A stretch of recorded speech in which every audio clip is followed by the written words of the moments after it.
What's your favorite thing about Allah?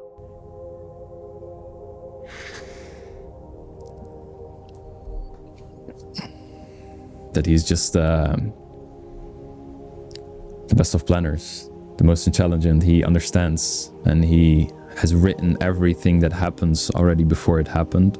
He's timeless, and that's beautiful. Like when I look at my life, sometimes, like honestly speaking, I can just cry about it. Like all the experiences, the roller coaster, and sometimes in the moment I was like, why is this happening to me?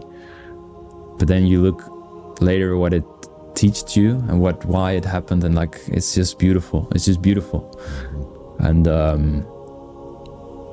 yeah, I think that's it, man. Inshallah. What's one of your favorite hadith or verses in the Quran? Also, so many.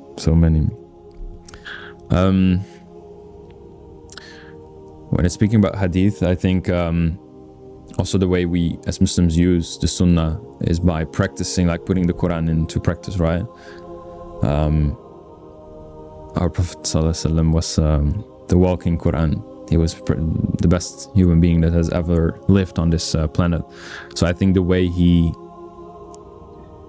teached and the way he smiled and used to deal with others, so I think it's just beautiful. But also it gives us the guidelines. You know, you have these hadiths of a strong believer is better than the weak believer, but there's good in both. I believe it just helps us to really understand how to put things into practice.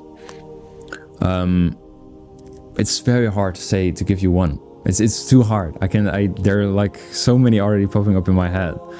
And also when speak about the verses of the Quran, there's one page of the Quran, the first page of Surah Luqman. I think that one is beautiful. Verse 1 till 11.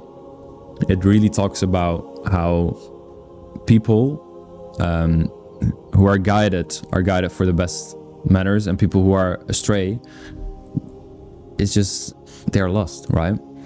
And it really shows the purpose of this life. Everyone who's looking, like, search it up. I think that page is one of my favorite ones, because it really, when you're looking around here and when you reflect upon your life also as a Muslim, I don't know, it's just what I said earlier in this conversation. It's you will live a miserable life if you don't have the deen in your life.